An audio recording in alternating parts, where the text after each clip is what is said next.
Assalamualaikum warahmatullahi wabarakatuh. Pada pertemuan kali ini kita akan membahas bab termokimia yang berhubungan dengan reaksi eksoterm dan reaksi endoterm.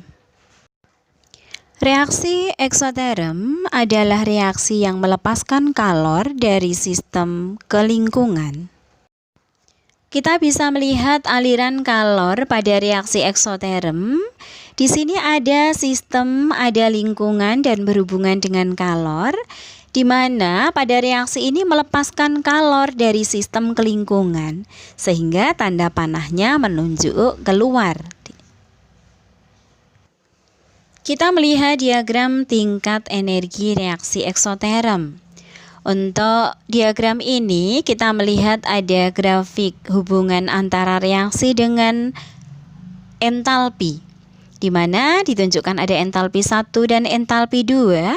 Entalpi 1 ditunjukkan oleh reaktan A plus B, sedangkan entalpi kedua ditunjukkan oleh C dan D, di mana pada grafik ini menunjukkan tanda panahnya ke bawah di sini, ke produknya.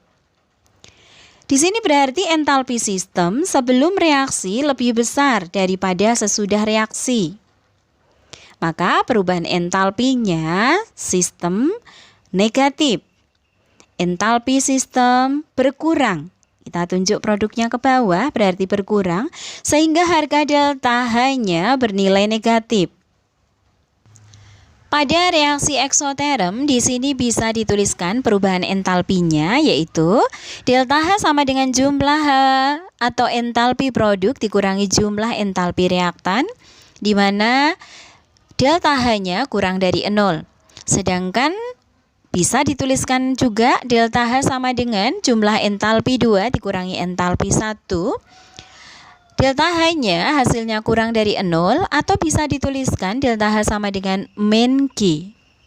Di sini kita bisa melihat contoh reaksi untuk eksoterm, yaitu antara Mg dan HCl, di mana Mg sebelum dicampurkan suhunya 20 derajat Celcius, kemudian setelah dicampur dengan HCl suhunya menjadi 32 derajat Celcius. Di sini mengalami kenaikan suhu. Terjadi pelepasan kalor di mana dari sistem ke lingkungannya. Sedangkan contoh yang selanjutnya batu kapur dan air. Batu kapur suhunya 26 derajat, setelah dicampurkan menjadi 30 derajat Celcius. Suhunya menjadi naik ya, terjadi kenaikan suhu. Inilah yang dikatakan reaksi eksoterm. Reaksi kedua adalah reaksi endoterm. Reaksi endoterm adalah reaksi yang menyerap kalor dari lingkungan ke sistem. Kita lihat aliran kalor pada reaksi endoterm. Di sini ada sistem dan lingkungan, di mana tanda panah menunjuk ke sistem. Hal ini menunjukkan bahwa reaksi yang terjadi menyerap kalor dari lingkungan ke sistem. Sekarang kita melihat diagram tingkat energi reaksi endoterm. Di sini ada grafik hubungan reaksi dengan entalpi, di mana entalpi 1 dan entalpi 2. Entalpi 1 menunjuk pada reaktan P dan Q, sedangkan entalpi kedua itu menunjukkan R dan S, yaitu menunjukkan produknya. Di sini pada diagram tanda panah menunjuk ke produk.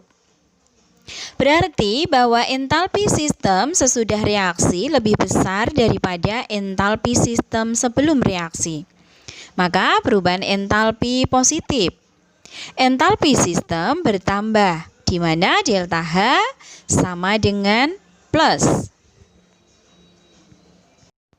Pada reaksi endoterm, perubahan entalpi dapat dituliskan delta H sama dengan jumlah entalpi produk dikurangi jumlah entalpi reaktan, di mana delta H lebih besar daripada 0.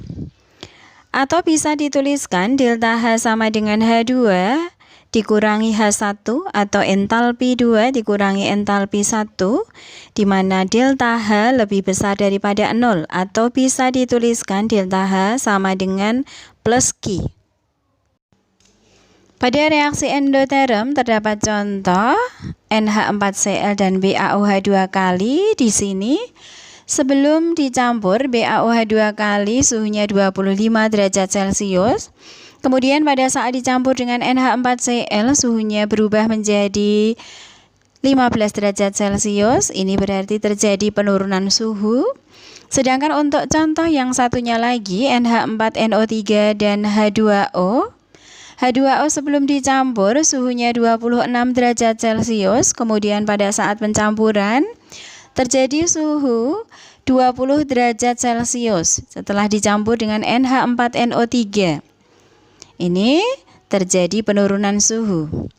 Ini adalah contoh reaksi endoterm.